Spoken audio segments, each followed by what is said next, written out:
Hey, I'm Nick, and in this video, I talk with Brad Lomenick all about how churches can leverage digital better to reach people, to help grow faith and disciples. And so, Brad talks about the last mile, something that a lot of businesses and organizations are fighting for, and they want to figure out and why that matters for churches. He also talks about what he's seeing in the church world that's working for connecting with people online, as well as what are some things that are out there in businesses and what they're doing online that maybe as churches we should pay attention to as we try to leverage digital better. So if you like this video, hit that button, hit subscribe if you want to see other videos in this series all about digital church. And all of these videos are kind of bonus content to a course called the New Digital Church.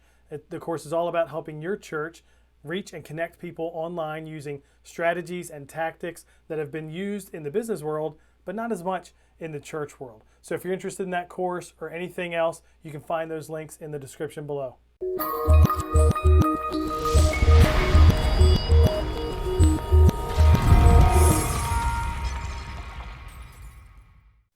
Well, hey, I'm Nick Blevins, and I'm here with Brad Lomenick. Welcome, Brad. Nick, good to see you. Thanks for having me on. Yeah, definitely. We're going to talk leveraging digital as a church, and I feel like you're somebody who keeps an eye on what's going on in the church, but also what's going on outside the church, and how we can learn from some of those trends and things that a lot of us as church leaders don't even know are happening because we're just not tapped into it. But before we do that, how about you give us a quick introduction? What's going on in your life recently? Well, I'm trying to pivot like everybody else. That's the name of the game in 2020 is adapt, be flexible, pivot. So lots of digital events, trying to help a lot of different organizations and leaders figure out the digital world, especially as it relates to gathering leaders, in a conference Mm-hmm. setting or events or Yeah. whatever that looks like. And then, still trying to help leaders lead well, regardless of what season we're in. And, through different outlets, through advising different organizations and trying to be on some podcast and find different ways to actually communicate and share and coach and consult beyond actually sitting in a room together. Because right now we can't do that, obviously. Yeah, definitely. And that, I mean, the whole conference industry is turned Oh upside yeah. down. I Yeah. mean, And you have a literally lot of hands in overnight, there. literally overnight, it changed Yeah. from no longer do you have the option, at least short term, to gather people. And that's a seismic shift that was happening, but it's Yeah. way slower, obviously, Yep. than overnight. Yeah. Yeah, totally. So, and churches, have had the same kind of overnight shift. And then there's a season now where churches, some are meeting in person, some aren't, or they're doing some kind of maybe outdoor gatherings or something like that. And I just want to start by asking, in terms of churches engaging digitally, you attend a church, you're heavily involved in a church, but you're not on staff there. And what was it like for you to then be forced to engage digitally? Maybe that was something you did a lot anyway, it was easy. But for that long period and you couldn't gather in person, what's that experience been like for you? Well, I think it's actually where we're headed, and everybody's been talking about it. The combination of I can receive content and discipleship or spiritual growth via online, via a streaming service, via prayer during the week. You know that's the thing that I've found to be the most helpful the last several months is we're doing Bible studies, we're doing daily sort of scripture reading, we're having prayer services during the week on Zoom, and none of that existed before. Not because we Mhm. didn't think it was important, but we just deducted or went normally to where you go, which is, well, it has to be in person. And Mhm. so I'm a fan of a lot of these different options of how we engage more recently. So, to your question of what's that been like, I'm actually giving a thumbs up in terms Yeah. of now, do we, do I miss being together with people? Sure, like everybody else does too. But Yeah. in the midst of everything happening, the experience of being able to engage more on a regular basis during the week, or sort of in between these, what traditionally has been the Sunday experience, I just think that's a new reality that is not going to go away. Everybody's Yeah. going to come back eventually together at some point, and physical is going to reemerge. But I hope that we keep, my local church as well as the church abroad. We keep some of these things that we put in place. We keep them in place ongoing, Yeah. because I just think that the average leader who is who's busy, who's working from an office, who can't go, they can't show up in person because of babysitting and because of they don't want to get dressed to go at 7:30 to the church Yeah. to have that gathering. They'd rather just look at each other like this. It Yeah. just removes so many barriers that I think is going to be a good thing. Yeah, definitely. Well, and we've seen people at our church attend online, watch online, who never attended in person, but were invited many times. But the Right. barrier to entry was lower, right? So they were watch online, and then And there's that whole part of it's a both and. It's not an either or, right? yep, So everybody needs yeah, to quit freaking out about, well, is physical going away forever, and do we yeah, only have to be a digital church? No, like yeah, the same thing is true. Like you don't just buy everything that you want to buy online right now. You're still yeah, probably showing up at Walmart or Target or some grocery store, but yeah, it doesn't mean that Amazon's bad.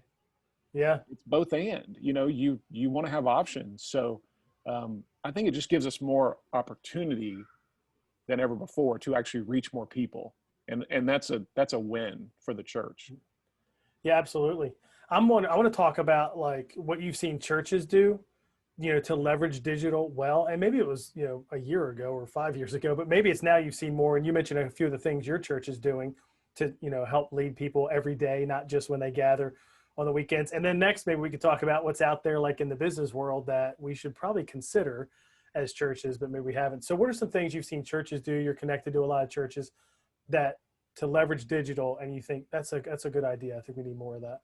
Well, obviously, people are shifting resources and talent and staff to online. So if you're not doing that yet, you need to be. And both in terms of who you're allowing to move into those roles, but also you might have to go find some other talent. Here's the good news, though. There's an 18-year-old or a 22-year-old or a 24-year-old in your church who is not on staff right now that you can tap into, that Hmm. knows how to use YouTube, that is a digital maven. Like their Hmm. whole world, they've grown up understanding the language and the posture that it takes to have a digital presence. So don't make it too hard. Find those people. It's like what JP I think on Carrie's podcast more recently, Jonathan Pokluda, who has a church in Waco. He found somebody who's in their church that is a YouTube influencer and said, hey, can you help us think through our YouTube strategy? And this person was like, yeah, thank you for finally asking. So Yeah. actually lean into the talent that already exists in your congregation, because now you're giving them a place to show up and actually add value in this new reality. So that's one thing, is just tapping into the talent you already have. Another one would be that the more you're able to still connect to people personally online, the better off the engagement level will be, and the better off people will feel about the actual, like, the experience of being part of your streaming service. So, if you look at the churches that are seeing a lot of numbers increase in terms of people who are watching, the way they're actually engaging with people who are watching is the reason their numbers are going up. So if you're taking everything you did in person and you're just basically like copy and pasting it, you're going to have a hard time connecting with people. So you can take some of those components, but one example would be that you actually want to call people out and use their name from the chat. So if you've got a running chat that you're seeing, even I've Hmm. seen some churches that they've got the chat like actually running in the camera shot. And Yeah. So you so can see it. Yeah. so yeah, so you see it, and they see it, and then they will stop in the middle of a sermon or a transition point or a song or whatever it is and go, hey, I see you, Joe from Lexington. Thanks for the shout out. It looks like you're having waffles right now with the family. That's great. What's the are you having eggs too? Like, you're actually having a conversation with people that pulls them in, compared to what we think automatically as digital is less personal. And that's true at the foundation, but you don't want it to be true because people want to be recognized. And to that point, actually have more people on your staff or who are volunteers that are now like in the chat and they're connecting to people personally. So everybody that's on the chat or whatever the outlet is, if you're on Facebook Live, you know, but whatever the outlet is where people can engage, have people who are making them feel like they know them. And what you're trying to get to is you're trying to get to, hey, let's have an offline conversation. You put your phone number in and then I'll call you, or give us your email address. We'll follow up with an email this next week and plug you into a small group. That's what you're driving people towards. You're not stopping with, well, they were on our stream, so that's good enough. That's not good enough. I mean, it's a start, but you got to keep pushing people just like you would in person. You're going to push Yeah. people into those engagement places.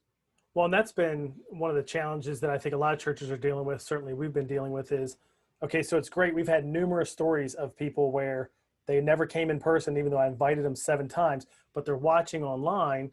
What's harder though now is the next steps part, because once you've already attended in person, that was a pretty big step already. So like walking over to New Here or filling out a card or something like that wasn't as hard.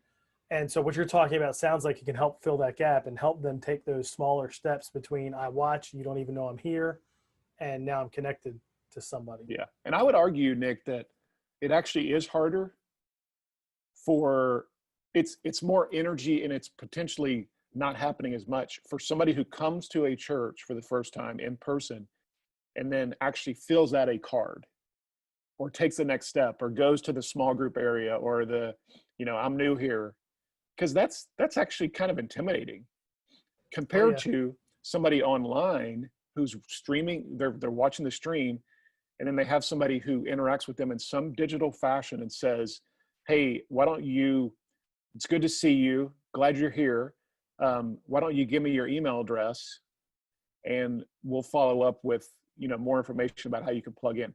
I think that's actually less intimidating. Oh, certainly, especially for Compared to introverts like me. Yeah. right, because Yeah. this is the same reason that Alpha, as one example, a lot of people who are running Alpha right now, Alpha Online, they didn't before because it just didn't fit, or it required like showing up at people's homes and food and connection points. But now like Alpha is exploding, and the reason is because it's way easier for me to make a decision to show up to that thing where I don't know anybody if I'm on Zoom, compared to like, again, I got to show up in person, I got to drive there, I got to like walk in the front door, it's weird, I'm an introvert. So for a lot of us, like, it's way easier for us to say, hey, we'll take another step or 2 or 3 or 4 in a digital fabric or framework, way more than we would in a person to person or a physical location. Yeah, and you mentioned Alpha and how it's exploding. That makes sense to me because I feel like I've heard that now in like 4 conversations in the last 2 or 3 weeks or something like that. And I had a conversation with someone a year ago where Youth Alpha was really working well for them. So, and this was a year ago. Is there anything else you'd add? Because I just think that's something to pay attention to, right? That's like a trend. Alpha is a discipleship thing, which we all want to help people grow their faith. Is there anything else to it that you think is part of why it's becoming so popular? Well, so many churches in the last 5 or 6 months, they had more people who were showing up than before that had questions about faith. And that's what happens every time there's a crisis in our world. Like, people who are far from God or have no spiritual life or don't follow Jesus and don't have a clue, like, they start showing up. And the reason that I think Alpha has hit a nerve is because that's really who it's designed for. It's an external evangelism tool that allows for people to ask questions in a safe way. So the fact that that Alpha allows for that, for questions to be asked and a safe space for people to walk into, like, that's a natural connection point for somebody who goes, hey, I'm 25, I've never been to a church, I don't really know anybody, but my friend invited me and I have some questions. I'm a long ways away from following Jesus, but I do want to like go on a spiritual journey. And that the majority of people in our world who don't who wouldn't say they're churchgoers. They would say, I have interest in exploring spiritual matters. So I think what Alpha's doing is it's intersecting with a reality of where we sit in terms of just the pandemic, with also this spiritual hunger that also connects then to a digital reality that allows for us to just go, this is pretty easy for me to take a step and to show up in some Zoom meeting, again, compared to what was before, a way bigger commitment to actually walk into potentially a church or wherever and go, hey, I'm here and I don't really know anybody, and now it's awkward, and that just takes more energy. Yeah, definitely. Yeah, and I think that's something to pay attention to, like why Alpha's popular, those questions people are asking, helping them take the steps. With Youth Alpha, that conversation I had a year ago, that was part of why they were using it, is because they felt like their student ministry was reaching a pretty high percentage of unchurched students. And so Alpha was a great fit. Is there anything else in like the church world you're seeing churches do to leverage digital well, or we can shift gears and talk in the business world that we should probably be paying attention to because we can apply the same things? Well, the one lesson just on the church side that I see pretty consistently, again, with churches who are winning right now, like they would say the measurables that they would put on the board, they're having success, is that they have a strong external focus. And what a lot of them have done is they shifted resources from, we're all about the program of a Sunday experience or a weekend experience, and now we're gonna push most of our energy into the community. So they're out serving, they're partnering with local organizations. Perhaps it's a food bank. For example, Central in Vegas, Judd Wilhite's church. I think they actually are running almost all the food banks in the state of Nevada, Wow, that's crazy. because the whoever was over these food banks, they looked at Central and said, you guys have resources, you have people, you have energy, you got credibility. Can you help us? And instead of them getting insular and thinking only about, well, how do we survive? How do we take care of ourselves? They said, no, let's just shift all of our energy to being focused on the community. And so I think that's a big one, is if you start pushing into being a compassionate and a compassion driven church that has external focus, that just allows not only the community you live in to go, we need them, but your congregation gets excited about that. Again, compared to, well, let's just survive, let's just hold on, like that's not visionary. It might be true, but it's not going to inspire me to want to get involved and show up. So I think that's a big one in the church space.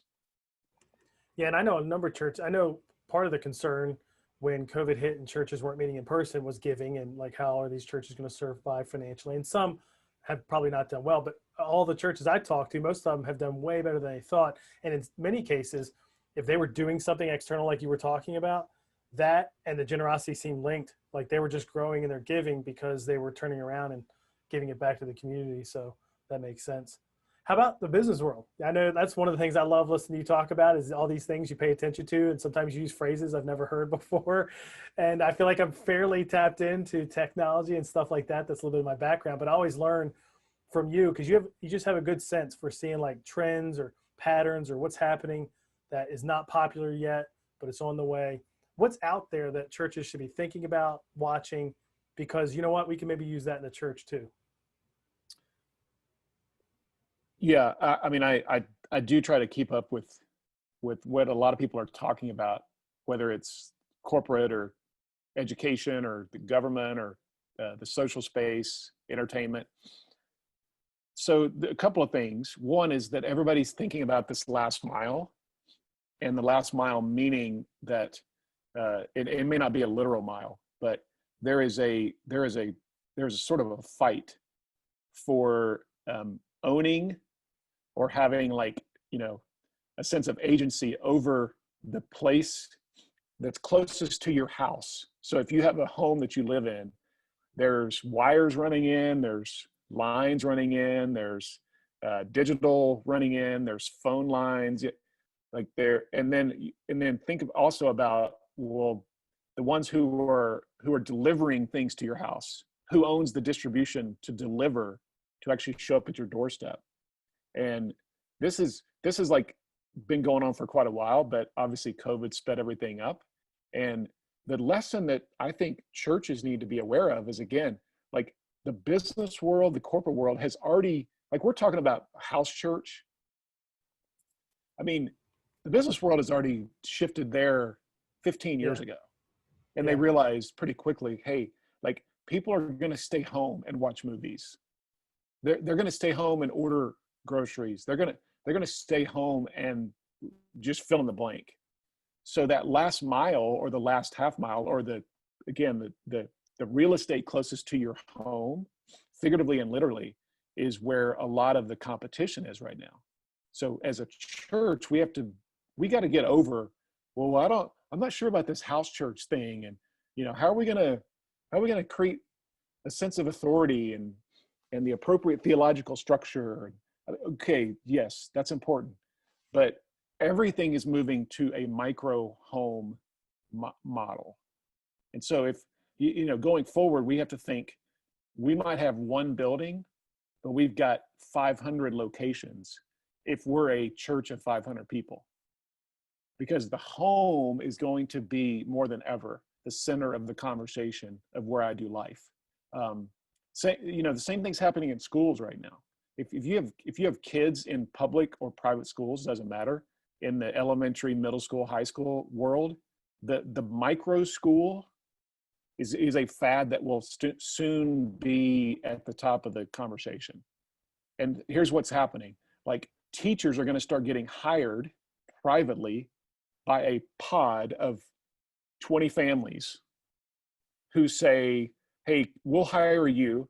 We're going to get out of the public school system, and we want you to teach our kids, and you're going to pay you this much, and we will meet sometimes in person, but primarily we'll meet online, digital.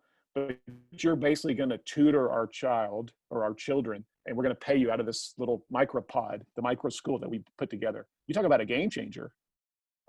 In the higher education world is going to have to deal with this too.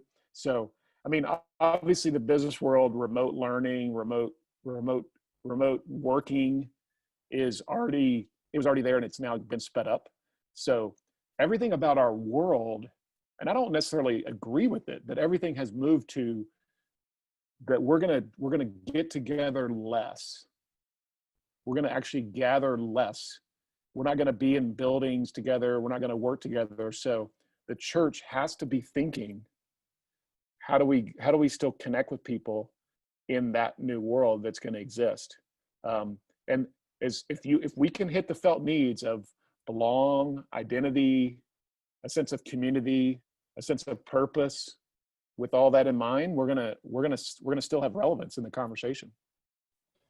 Yeah, definitely.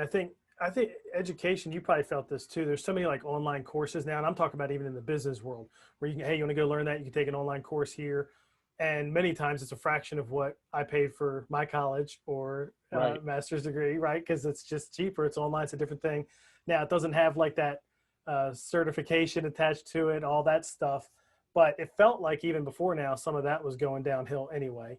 That, loans, schools getting so expensive, people weren't turning to that as much. And then kind of like what you were talking about, the last mile. One thing that I've been thinking about, I'd just love to get your thoughts on.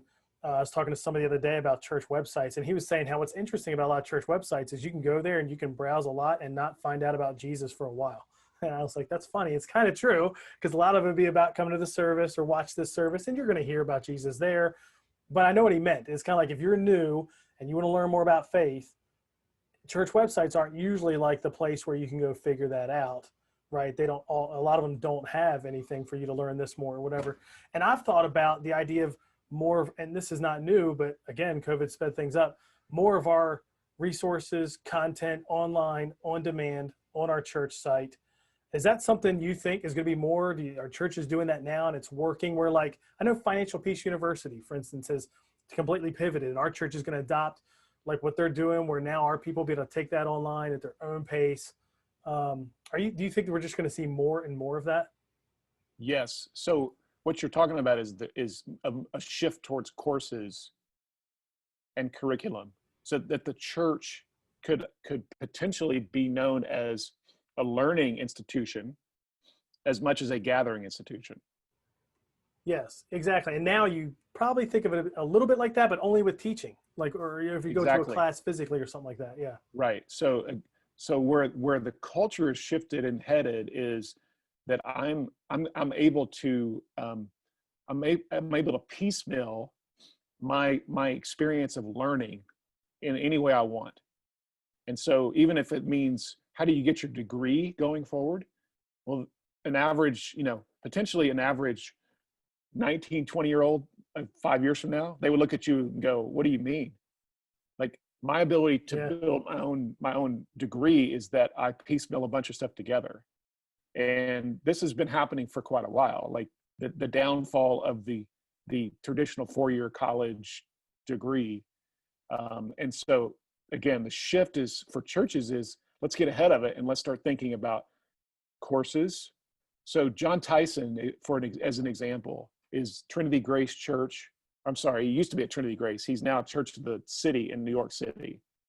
He's part of the Church of the City network, and he lives in Manhattan. And what they did is they shifted to a strong course mindset during COVID. And they've actually started creating classes.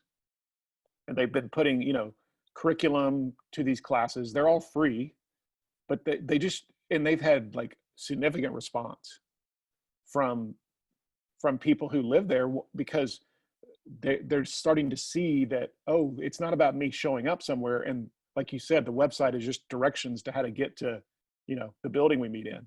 It's that I'm actually going to the site, or I'm on the app, or I'm interacting with our church because I'm learning something. Like, we're going on a journey together. And so I totally agree, man. That's going to be, that's, I don't think it's going to overnight become like this major fad. But if you want to get ahead and be thinking where the church is going to be the next 3 or 5 years, that's definitely one of them. Yeah, for sure. Well, I want to wrap up with this question. It's going to be a little bit of a curveball because I literally did not think about it till we were talking right now. So you're not prepared for Like this at all. curveballs. But in fact, it might tie in. When I heard you first mention the last mile thing, that was in a episode of Carrie's podcast, I believe. Feels like 2 years ago now. Might have been January. Might have been 7 months ago or something like that. It might have been the same episode. Maybe it was a different one, where there was this conversation, you, Clay Scroggins, Carrie, talking about charismatic church, and not just charismatic theologically, but expressive in terms of what it feels like, the experience in worship services and things like that. And a lot of those churches were seeing growth. Whereas if you looked at a lot of churches that aren't like that, my church is not like that, not seeing as much growth. And I don't have I haven't done a survey or data, but my observation said, yes, I've seen that too. So I love that conversation. And now I just want to ask, especially with things online, or if a church is online only, there's a measure of that would still show up in video, but a lot of the experience, the expressive part of the gathering and all of that, it's not exactly the same because people aren't in the room, or even if they're back meeting in the room, somebody else is watching online. Do you think there's an impact there? Is that going to change anything? Do those churches, the ones you know of, they're moving to online, and that's still working that way? I guess be the best way to say it. Yeah, it's a good question. I'm not sure. I think it's still TBD. Um, I would say though that in terms of the draw of the average person who says, who they say, what they say in their mind, or the way that they are attracted or connected to a local church, is they're saying, I want all of God. Like, give me all of what God is. And half of them don't even know what that means when they say it. Sure. But Yeah. they don't care like where we've drawn lines, because so much of the lines that were drawn by people who, they already were leaning one way or the other, right? I mean, they were already they were trying to protect their own turf, or, it was a lot of those. So the people still walking in, I think they would say, I don't really care whether you're considered to be Baptist or charismatic or reformed or conservative. What they do care about, though, is that one, church actually connects to their sense of purpose and identity and belonging, going back to those three. But they also care that it's actually making a difference in the lives of people in the community. So I would add, to that conversation a couple of years ago about the charismatic expression, I would add that external focus is now equally as much of an attractive part of why people would want to be part of your church. Is if you're answering the question, we actually love our city, we are engaged in our city, we're showing up and having a seat at the table around issues of social cause or justice, right? I mean, that's equally as much going to be attractive. So I think we added on as another Lego piece to the charismatic conversation we had a couple of years ago, because I still think that's true. But you're right. Like, I don't know the difference many times if I'm watching a service online. I can't really tell, what's their style. Are they? Yeah. It's harder to figure that one out. So yeah, that's a good observation though. Like, I hadn't thought about that one. And I would say this still to be true, Nick, is those on the fringes are still going to have a hard time, I think, connecting with people, because fringe always makes you have to decide or choose between one or the other. So, and it's way easier to be on the fringe. And this is true in politics. Like, we don't want to get into that, but like fringe is actually easier because I'm just in an echo chamber now of, compared to if I'm in the middle, it's messy. There's tension in the middle. Yeah, it's But totally tension true. is good, right? Yeah, it So absolutely is in politics and in religion and faith. Yeah. I think so. So when you say people on the fringes, you mean people that have decided I'm all the way over here on my perspective on that, or I'm way over here. You're saying that's where it's easier because you've kind of decided you're ignoring other things. It's harder in the middle. Is that what you mean by that? Yes. And especially as it relates to, again, the Christian life.